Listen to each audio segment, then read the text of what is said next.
નકલી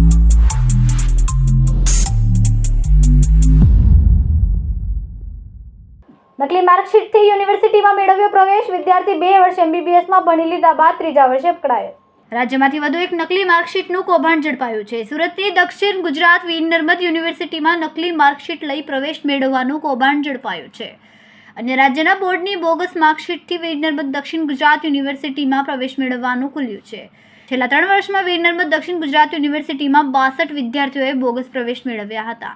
યુનિવર્સિટી દ્વારા 3 વર્ષમાં 62 પ્રવેશ રદ કરાયા છે. મહારાષ્ટ્ર, તમિલનાડુ, રાજસ્થાન બોર્ડની બોગસ માર્કશીટો મેળવ્યો હતો. પ્રવેશ કેટલાક વિદ્યાર્થીઓએ તો MBBS સહિત વકીલના પણ અભ્યાસ પૂર્ણ કર્યા છે. યુનિવર્સિટી દ્વારા તમામ ડોક્યુમેન્ટની ખરાઈ કરતા નકલી માર્કશીટથી પ્રવેશ મેળવવાનું રેકેટ સામે આવ્યું છે. યુનિવર્સિટી દ્વારા પોલીસ ફરિયાદ કરવા સુધીની તૈયારી શરૂ કરી દેવાઈ છે. કઈ રીતના કૌભાંડ સામે આવ્યું?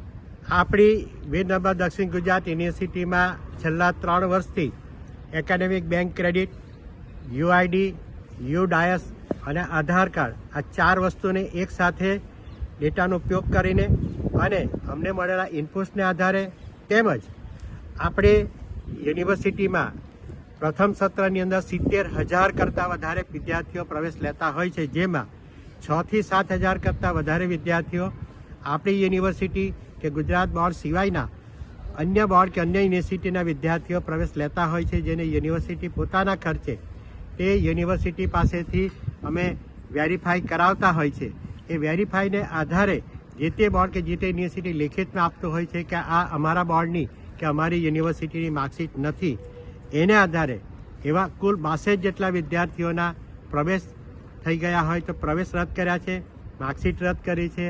એ લોકોની ડિગ્રી હોય તો ડિગ્રી મેળવી હોય તો તે પણ રદ કરવામાં આવી છે. આમાં જે તે રાજ્ય કે જે તે યુનિવર્સિટીનો વાંક હોતો નથી, છતાં જે તે રાજ્ય કે જે તે યુનિવર્સિટીના લેટેડ પેડનો ઉપયોગ એટલે કે રાજસ્થાન, મહારાષ્ટ્ર, કેરળ, તામિલનાડુ જેવા રાજ્યોના આવેલા બોર્ડ કે જેવા રાજ્યોમાં આવેલી યુનિવર્સિટીમાંથી તેના લેટેડ પેડનો ઉપયોગ કરીને આવા પ્રકારના લોકો ઉપયોગ કરીને વિવિધ યુનિવર્સિટીઓમાં પ્રવેશ લેતા હોય છે. સર, કયા રાજ્યોની આ ડિગ્રીઓ છે?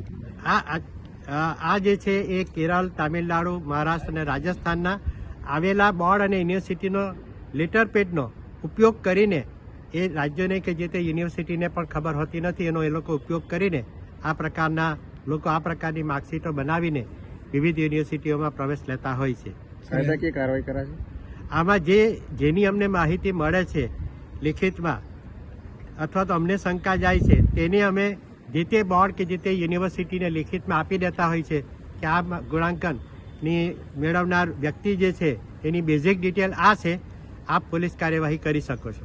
સર, આપણી યુનિવર્સિટીમાં એડમિશન મેળવતા હોય છે તો અહીંથી કઈ કાર્યવાહી કરી? આપણી યુનિવર્સિટીમાં પ્રવેશ લીધા પછી એ વિદ્યાર્થી આપણા ઉપર કોઈ કાર્યવાહી કરવાનો પ્રયત્ન કરીએ તો જવાબી કાર્યવાહી રૂપે અમે પણ પોલીસ કાર્યવાહી કરતા હોય છે. કેમેરામેન સેનિલ વિરાણી સાથે વિશાલ છેઠા, માનવ પ્રભા ન્યૂઝ, સુરત. અમારા વિડીયોની નવી અપડેટ મેળવવા માટે સબસ્ક્રાઇબ કરો માનવ પ્રભા ન્યૂઝ ચેનલને. બેલ આઇકન ક્લિક કરો લેટેસ્ટ વિડીયો સૌથી પહેલા મેળવવા માટે.